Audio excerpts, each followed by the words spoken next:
For the ones who get it done, the most important part is the one you need now. And the best partner is the one who can deliver.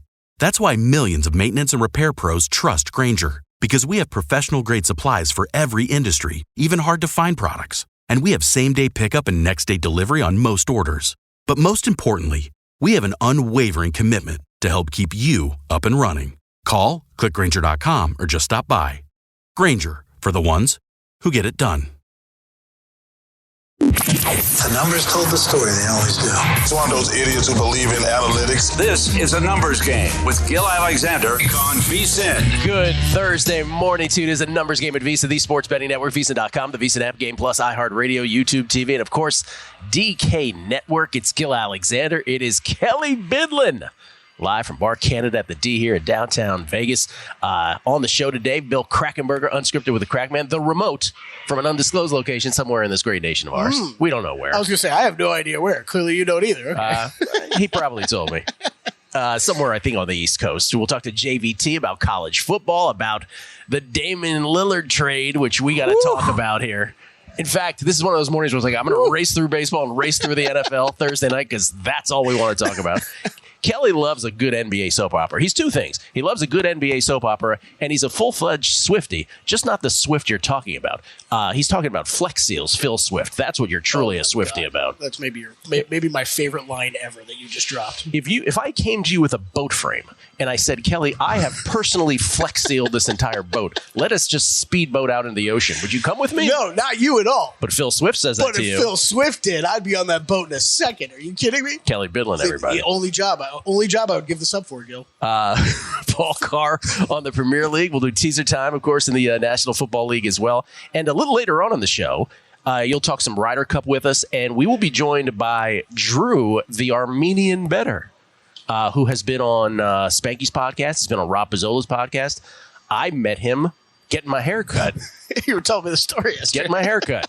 So I want to have him in. He's a super interesting guy, and he could serve as an inspiration to young gamblers out there who want to do this very seriously, because he started from absolutely nothing and made himself into a big-time success. We'll get into all that. Real quick, before we get to the Damian Lillard trade, which obviously dominated all sports news, and by sort of as its cousin, all sports betting news yesterday. Baseball, it's, if I talk about how NFL ATS preflop betting is plinko. Baseball, in terms of who's going to make the playoffs here at the end, in terms of the wild card, it's musical chairs. It's where the music stops on Sunday and just who happens to be in. Right now in the American League, first of all, in terms of the brink of clinching divisions, Baltimore on the brink of clinching the AL East. The Rangers in a schizophrenic second half of the season on the brink of clinching the American League West, though still not decided in either case. The real drama is in the wild card, obviously in the American League now, while Tampa inhabits the number one wild card. That's already been determined. Toronto with 71 losses, Houston with 72, Seattle with 73. 2 spots up for grabs. Seattle on the outside looking in, and right now they've got work to do, and it's a tough schedule. The Astros have it on their racket. Don't mess this up, Astros, as they try to get into the postseason. And then in the National League, a changing of the guard in terms of the number 2 and number 3 position. Well, not the number 2. The Arizona Diamondbacks now have a two loss lead, if you will, in the loss column for the number 2 position. But for number 3, the Miami Marlins now with the tiebreaker over the Cubs. The Marlins who split a doubleheader yesterday with the Mets. The Cubs who lost again. Again, a comeback from the Braves. Not as dramatic as the 6-0 comeback 2 nights ago, but yesterday the Cubs had 2 leads on the Braves, and they lose it in extras. And so right now, both teams, the Marlins and the Cubs, 82 and 76.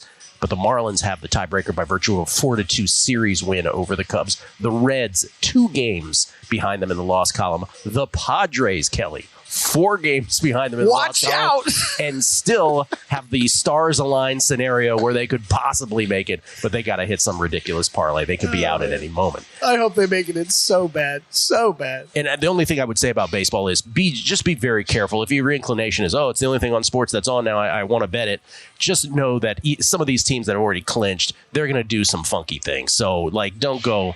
I almost recommend staying away from any games that involve teams that have clinched. And by the way, those celebration angle games yesterday, both lost. Fading the Brewers, fading the Phillies. That's why I never play those, because they never work out. It's like the first baseball game bet I've made in like 2 months. I actually play them all the time. I'm such a believer in that. But I think the problem is I put my own mindset into the players. And I'm like, I think baseball gets ridiculous how they celebrate like every little moment of advancement. You know what I mean? But if there's a party going on around me, Gill, I'm going to party hard. And playing baseball, 16 hours later, whatever it might be, does not sound ideal. I have said that before about the ridiculous every round celebrations in baseball. Hey, we won, so stupid. We won the division round. Let's go crazy. Football tonight, Thursday night football. Detroit at Green Bay. Detroit, a 1.5-point road favorite. And it looks like Aaron Jones and Christian Watson will play for the Green Bay Packers. Christian Watson, who has not suited up yet this year for the Pack, and Aaron Jones, who hasn't suited up since game 1 when he was holding on to his hammy on the way into the end zone against the Chicago Bears in week 1. He hasn't played since then. But both teams have trouble on the offensive line. David Bakhtiari and Elgton Jenkins, both out. The left side of the line for the Green Bay Packers, Zach Tom, one of their replacements, is questionable as well. That would be big because Aiden Hutchinson is just killing it this year. Detroit ranks 10th in pressure rate. On the other side, you have the Lions without Hala Pulivati Vaitai and Matt Nelson. They're already out. Taylor Decker, though, is questionable, as well as Jonah Jackson on that line as replacements. So both teams having trouble on the offensive line. Biggest stat I would say for the Packers this year, both teams, by the way, 2-1. Jordan Love, 28th out of 34 qualified quarterbacks when facing pressure. Jared Goff, also when he's facing pressure, outside of the top 33. So these are, like, again, all quarterbacks are worse under pressure, but these two guys really fall off a cliff under pressure. And also with the Packers inside the red zone have really converted at a high rate thus far. So if that regresses as well, as you would expect, it might not happen tonight, but will happen over time. So there are some definite red flags with both of these teams, especially headed into tonight's game with both of those injuries. The total is 45.5. Maybe that's too high based on everything we just talked about. It would be a lean to the under for me for sure. That way, I don't even think this would be, we talked about him a lot on Primetime Action, Gill, but I don't even think this would be a bad spot for a same-game teaser if you wanted to play it that way. Tease up the Packers side, and then tease up the total and bet it under. I'll be looking to tease up the Packers, I think, tonight. I haven't played it yet, but looking forward to talking more about the possibilities of what to pair it with in teaser time here coming up. Looking for a dance partner. Yeah, exactly. Yeah, exactly. All right, now what we came for, Kelley. And we'll have JVT talk about this on the other side, too. The blockbuster trade, which happened, I guess, about an hour and a half after our show yesterday. It was a couple hours. Yeah. Yeah, Damian Lillard. The trade that has been anticipated of Damian Lillard forever, but just not to the team that most thought. 30-1 at DraftKings for Damian Lillard to play his first seconds with this upcoming season with the Milwaukee Bucks. It was 30-1. He ends up with the Bucks. The Blazers trade him. He gets to play alongside Giannis Antetokounmpo now. Portland receives Drew Holiday, who they are expected to move in all of this. They also get DeAndre Ayton in this three-way deal with the Phoenix Suns. So the Suns unload DeAndre Ayton's contract. Portland also ends up with Toumani Camara, 2029 Bucks first rounder, 2028 and 29 unprotected swaps. Phoenix, while unloading DeAndre Ayton, gets Yusuf Nurkic. They get Grayson Allen. They get Nasir Little and Keon Johnson. So congratulations to anyone who had Damian going to the Bucks at 30-1. Let me just go to these are your two. Giannis and Damian Lillard, Dame time, are your two favorite players. I had to go through the list yesterday, Gill, just to confirm that. Yeah. But yeah, I think these are my two favorite players in the NBA now on the same team. You're going to be insufferable. Just as an NBA fan, yeah, I'm geeking out over this. Like, this is incredible. Okay, so the Bucks odds, everything that happened, the Bucks odds to win the NBA Finals went from plus 850 to plus 390 at DraftKings. Essentially, they had been behind in the odds behind the Nuggets, the Celtics, and the Suns. Yep. Now they're kind of consensus short shot, maybe co-short shots with the defending champion Denver Nuggets. You see the Eastern Conference odds cut in half as well. Number 1 seed goes down to plus 125. So let me play the wet blanket here, because I know you're out of control happy. Everybody's like, oh my God, the Bucks, they have Giannis and Dame. Oh my God, they're going to win the title. We've seen this so many times before. right? Obviously, Kyrie and KD with the Nets, along with James Harden. Like, that was the biggest example of this. The NBA is a funny thing. There's an alchemy to it. Just because you have the stars doesn't mean you're going to win the title. Sure, yep. I say that as a cautionary thing, and you're like, I don't care, you're all in. You think the Bucks are winning the title? I mean, look, it's a long season. There's injuries that happen. These teams change. Almost everybody that's on this short shot list of who could win the NBA Finals this year, I think there are questions about all of them.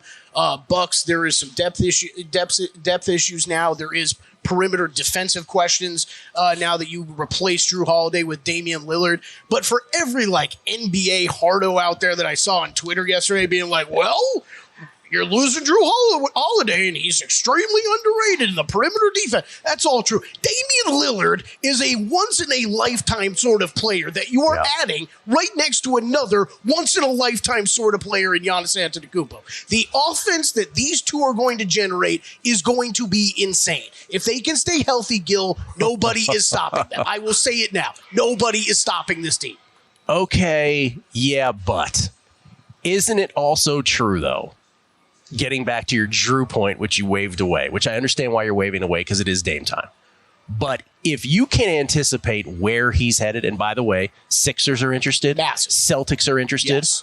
Miami should be interested. Miami should be interested. Warriors are rumored to be interested. Couple that with Buddy Hield still being available, too. Let me just say this. If he ends up in Miami, because we were throwing this around yesterday via text, Miami, immediately the thought is Miami to the under. Miami's season win total dropped a couple games. Mm-hmm. I think to 46.5 or something like that. They went from 9-1 to 28-1. But isn't Miami the quintessential team of, yes, that's true, because Jimmy Butler never plays 60 games. Anyways, played 60 games twice in the last 6 years. Yes, while the regular season under seems the right play, if they had Drew, you're going to bet against them in the playoffs? No, not in the playoffs. No way. But specifically not in the playoffs. But that's the point. That's the thing you have to think about betting-wise with the NBA. The regular season is one thing, and the playoffs, I'm not going up against that Heat team if they got that guy. If they get Drew, big if, but we'll see. JVT's got thoughts on this. Kelley has more. Rookie of the Year implications next.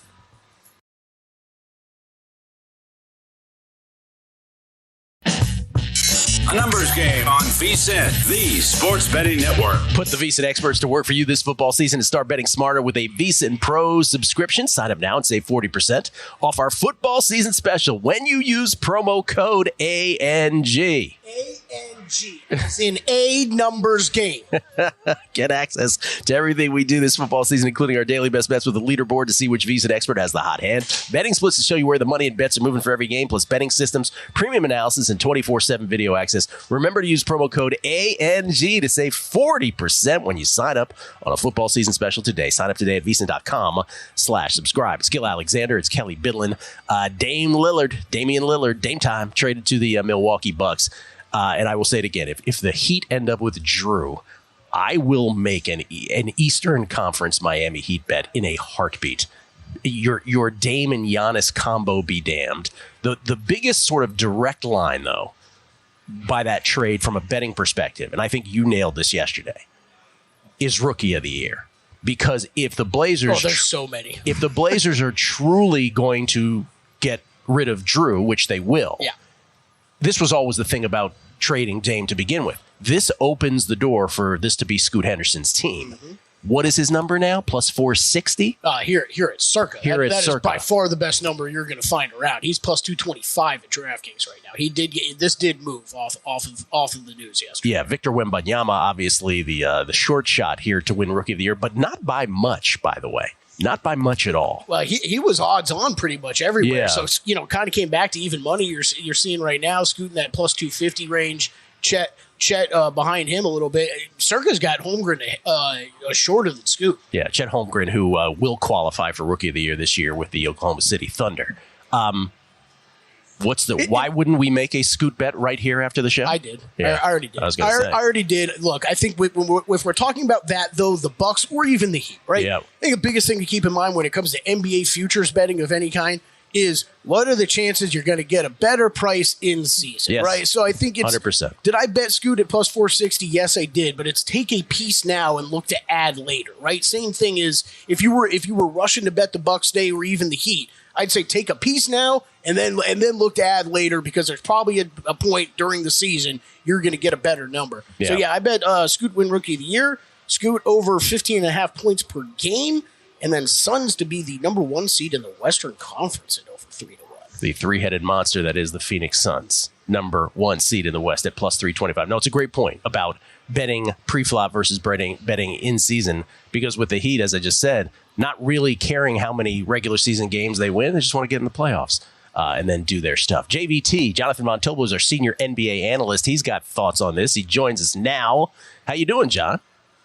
I'm good. An adventurous couple of days, but I'm good. What is your biggest takeaway from this? Does it the Dame trade, does it trigger a bet instantly for you? Yeah, it's one that Kelley brought up that we talked about on the emergency pod yesterday, and then we also talked about as part of the Western Conference preview, or excuse me, the Pacific Division preview, which is the Phoenix Suns to win the 1 seed in the Western Conference. I love what they've done, man. Like, when you look at this overall depth, when you look at what they're able to do, when you look at adding guys like Keon Johnson and Nasir Little to that overall team that I think is actually going to be very good, I think that they came away like bandits in this trade. And then adding Yusuf Nurkic in place of DeAndre Ayton, I think it's a really, really big move for them. Do you buy into people? Because I know a lot of NBA, Kelley stole our tennis word and said hardos. A lot of NBA experts yesterday were like, this is big for Portland. Do you buy into that? I mean, I guess it's big for Portland that they get rid of Damian Lillard, but we kind of saw this coming, right? So I don't know why it would be big for Portland in that what way. Just they finally moved off Damian Lillard, I guess. You know what I'm saying? Like, I like DeAndre Ayton, and I like the fact that you're able to get Drew Holiday to flip him. And I do think, like, by the time it gets to 2030, that pick swap and those first-round picks might have a little bit more value than people are surmising. But I don't really understand why it would be a massive deal for Portland, you know? Which team makes the biggest move to grab Drew, and where would he have the biggest effect, in your opinion? I mean, so you kind of hit it on the head. I think you've got to look at Miami, right? Because it's just your team has been turned over from the NBA Finals run. Gabe Vincent's gone, and Max Strus is gone, and you have a real question at point guard and who's going to take on the best defensive guards, or excuse me, the offensive guards in your regard. So, I think that's going to be interesting. I would also say, look out for the Philadelphia 76ers, right? Do you try to then incorporate your own 3-team deal that involves Portland and, shipping off James Harden somewhere else? But I would put those two at the top of the list. And I wouldn't throw out Boston either, because I think overall, Gill, when you look at the Eastern Conference, and it's why, Kelley had brought this up on the podcast yesterday, everybody's kind of taken a small step back outside of the Milwaukee Bucks. And I think now there's going to be a little bit of pep in the step with some of these contenders to go and get a guy like Drew Holiday to at least get right back in there with Milwaukee. All right, let's go to football. Let's squeeze both NFL and college football in. NFL model, the Jonathan Von model. How did we do this past week? Good. So last week, you just want to, I think what did Mitch say? You just want to keep matriculate the ball down the field. 3-2 in terms of best bets. If you took every edge, 11-5. So for the season best bets now, we're at 11-5, I should say. And then the best bets, if you took every edge, sorry, I'm kind of out of it. I've been up all night. 31-16-1 if you took every edge so far in every single game. So it's been so solid so far. Beautiful. What is it like this week?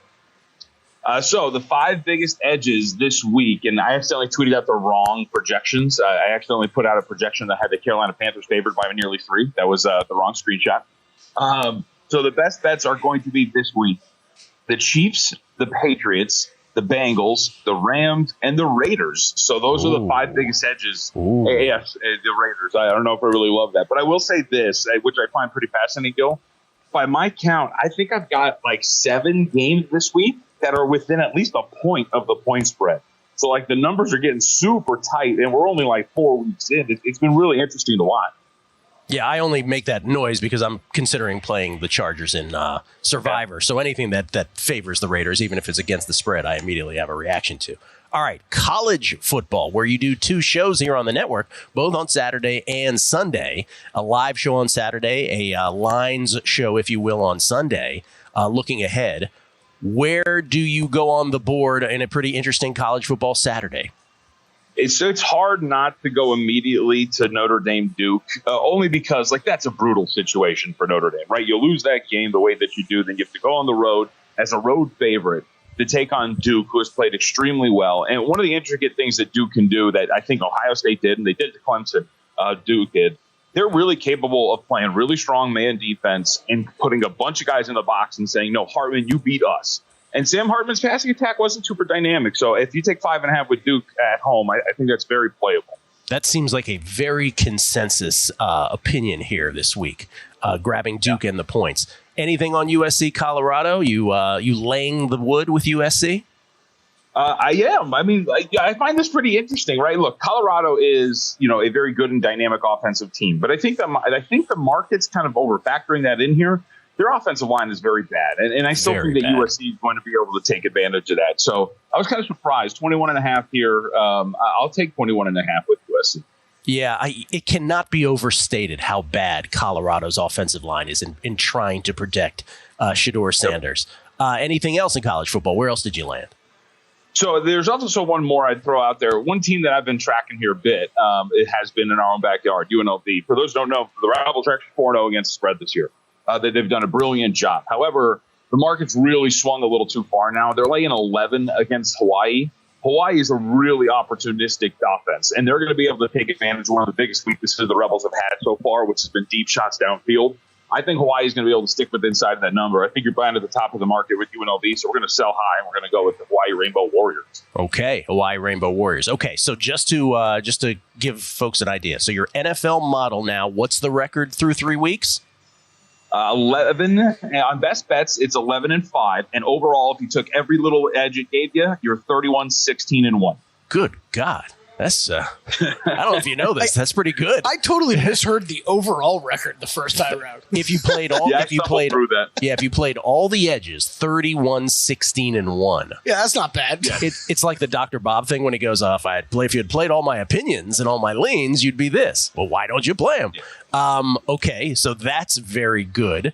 And are you getting to the point now mentally in a contest where you're like this could actually happen? This could actually be something? Have you allowed yourself to get to that, John? No, not at all. I'm a very pessimistic person, so I refuse to see the light. By the time I'm walking away with $1 million and I stab Mitch in the back and take it all with me, then maybe. Does he know that that's coming down the pipe? Does he know that's happening? Oh, I've announced it multiple times on multiple shows, so I think so. Yeah. Well, at least you're honest about it. That's very nice. Okay, and then the pop-up podcast, as Flatter used to call it, you're calling it an emergency podcast for hardwood handicappers, available now for everyone. You guys did this on the cuff yesterday. Yes, we did. The second I got off the plane, Gill, I ran home and I got into my studio and I called up Kelley and we did it. So that's called dedication. That's right. Jonathan, shoved his kids out of the way. I need to talk to Kelley. Come on. Get out of the way, kids. I did one even better. I left them in California for you. That's right. Man's dedicated. John, thank you as always. Appreciate it, man. No problem. It's good to talk to you guys. Jonathan Von Tobel, everybody, our senior NBA analyst, also the co-host with Kelley on Hardwood Handicappers, our basketball podcast. You can follow him on Twitter at MeJVT, but also got his pro football model because he wanted to learn about models, and it's going swimmingly well, and he does the 2 college football shows on the weekend. Look at that. We'll come back. Teaser time in the NFL. It's a numbers game at VSiN, the Sports Betting Network. A numbers game on VSiN, the Sports Betting Network. We're back with another week of football, and DraftKings Sportsbook is keeping us in on the NFL action with great offers every single game day. New customers can bet $5, get $200 instantly in bonus bets. Throw $5 down on any of this week's epic matchups to walk away an instant winner. Football's more fun when you're in on the action. No question about that. So download the app now and sign up with code VEGAS. New customers can bet just $5 to get $200 instantly in bonus bets only on DraftKings Sportsbook, an official sports betting partner of the NFL. With code Vegas, the crown is yours. Gill Alexander, it's Kelley Bydlon. By the way, ESPN, when on a day like this, when there's an NBA trade like that, it's like, 96 straight hours of content on this one thing. It luckily happened right before already scheduled NBA Today yesterday. So it worked out perfectly. Yeah. Hosted by the great Malika Andrews, of course. I should point that out. Okay, let us talk some Premier League. But before we do that, some sadness from Paul Carr, our Premier League guy, because he had 2 Survivor entries going, and they are both out. He joins us from Topeka, Kansas. You can follow him on Twitter at Paul Carr, Carr. He, of course, has the Expected Value podcast and is at TruMedia Networks. Paulie, who did you have in Survivor? I had the Jaguars and the Ravens in a couple different pools. One a small home pool of 20-ish people, another one of those giant DraftKings pools with thousands and thousands of people. And they both ended very sadly in very different ways. I don't mean to laugh because I feel the pain. There's nothing quite. I've said this for years now when we do Survivor.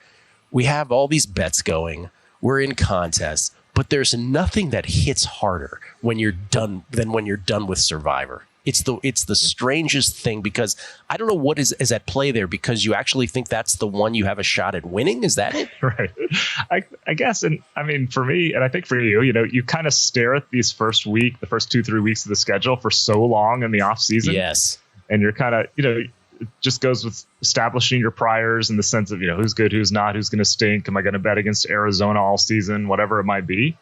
And then it all just evaporates in the span of 2-3 hours in the third week of the season. Yeah.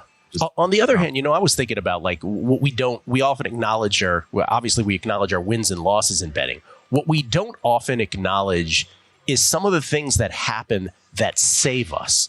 So, like the Circa, I'll give a couple examples. In Circa, we couldn't play Dallas because you have to save Dallas for the Thanksgiving Christmas thing. So because of that, it saved a lot of people from getting eliminated in the Circa pool because just by virtue of that, you couldn't play Dallas. And it also allowed you a week extra to then shift your thinking on Arizona as not the team to fade all the time. By the way, I feel the same way about Colorado. You would, the Travis Henry injury allowed you to stop in your tracks and say, okay, well, because that happened, I'm no longer going to go crazy on this team. And now you got to see, even with the Travis Henry injury, all of the deep-rooted flaws of that football team. Yep. So, there are those things, too, that happen. You were saying off air, though, and it's so true. The Jags loss was one thing, because that was we're losing from the beginning. That Ravens loss, dude. I mean, they missed the field goal at the end of regulation, and it was 61 yards? 61. It's Justin Tucker, so Justin you feel Tucker. Like you got a legit shot. Their first possession in overtime, I think, started in Colts territory. Their first two did, if I'm not mistaken. Yeah, the second one they were both right around there. Mm-hmm. So they're up most of the fourth quarter. You feel like things are coming around. There's just so much hope, up and down of hope. And they kept, all right, we got this. Everything's going to be fine. And then not so much. And then the refs ate a flag, on that third down play. Third down. Which to me was the ultimate Plinko. It's like, what do you mean that's not a flag? At home, no less. Where you're like, how can that not be a flag? That's brutal, man. We're all braced for that day for all of us. Survivor continues. You're also a Dolphins fan. Before we get to your Premier League picks, you're also a Dolphins fan. They put up 70. They're 70. They're 3-0. They're going to Buffalo. What is your, can you even define your excitement level at this point? No, because, I mean, I'll use my fantasy teams as an example, and I say this not because no one cares about fantasy team, but I passed on Dolphins players, and I haven't started Raheem Mostert the last couple weeks because I've got 25 years of post-Marino Dolphins offensive ineptitude ingrained in me. That's right. So I don't know what to do with this. It's very confusing. It really is. I mean, 70. 726 I didn't get to yards. watch, especially the second half, because I was working a soccer game.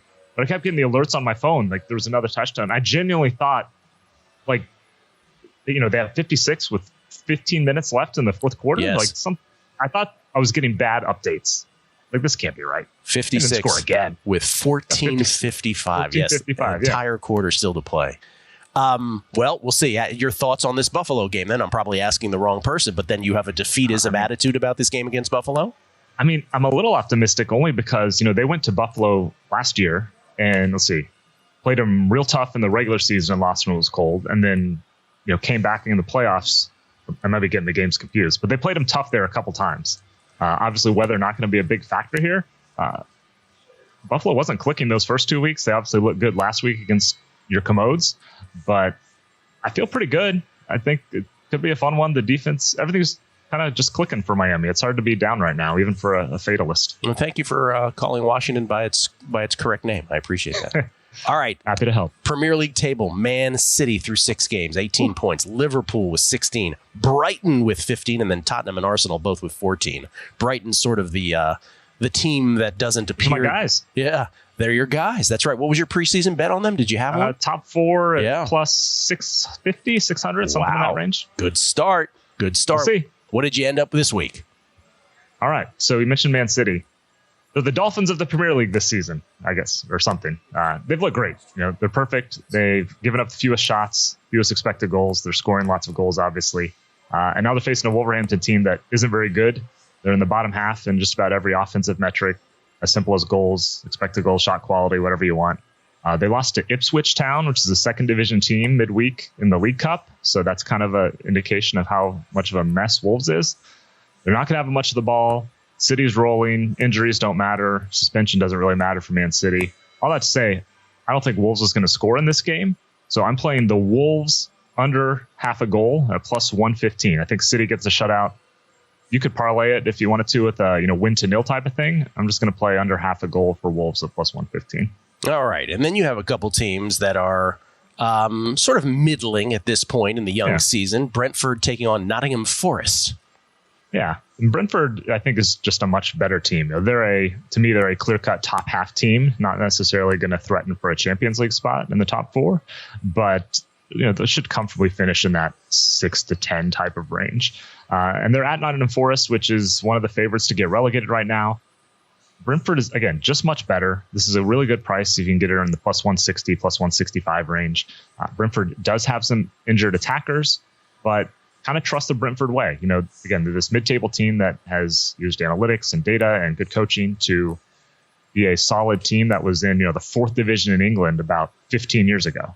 So Forest is going to set up defensively. They don't have the ball much all season. Brentford will break them down. Brentford can do that. They have the patience. They take good shots. I think Brentford is a good price for a win. I put that at plus 165, and I'd go a little bit lower. Yeah, shop around for that. The old Paul Carr, they're just a better team handicap for that one on Sunday. By the way, the Wolverhampton game against Man City is on Saturday. The Brentford-Nottingham Forest game, which Paul just talked about, is on Sunday. And then there is a Monday total you want to play. Wouldn't be a segment without an overplay from you. What do you like? Right. Yeah, so this is Monday. This is Fulham-Chelsea over 2.5 at minus 120. You might look at the goals column and say that, hey, these teams have 10 combined goals in 12 games this season. But we touched on this a little bit last week. Chelsea is one of the biggest underachievers based on the shots that they've taken this season. They only have 5 goals, but they have almost 12 expected goals, meaning you take these shots every game, you should be closer to 12 goals on the whole. So the underlying numbers are there. They're just not making their shots right now. Nothing's going in. Fulham's defense pretty leaky. They've given up the best shots in the league all season. Feels a lot like a 2-1 kind of game, one way or the other. I just think there's going to be goals in this, so over 2.5 at minus 120. Yeah, take a snapshot of the table right now. Chelsea with only 5 points in 14th place out of 20 on the young season. Who is the single? We'll let you go with this. Who's the single worst team, do you believe, in the Premier League right now through 6 games? You're like, they will be dead last when all is said and done. Luton Town's the favorite. They're a newly promoted team. Just, it's one of those, you're newly promoted and you look a little bit overmatched and you're probably going straight back down. Okay. Paul Carr, Premier League trio of picks. Wolverhampton under a half goal, plus 115 versus Man City on Saturday. Brentford to beat Nottingham Forest is a nice dog price on Sunday. Just says they're the better team. And then Monday, Fulham and Chelsea over 2.5 goals. Paul, good luck with all those. Good luck with your Miami Dolphins, man. Thank you. Good luck with Survivor. Thank you, sir. Oh, I'll need it. We'll all need it to get through week 4 and all the slim pickings of picks in Survivor. If you are on the DK Network, Dan Lebitard is next. If you want to hang out for us in Unscripted with Bill Krakenberger, also Drew the Armenian Better hanging out with us as well. VSiN is the place to be. We're coming right back on the other side. It's a numbers game at VSiN, the sports betting network.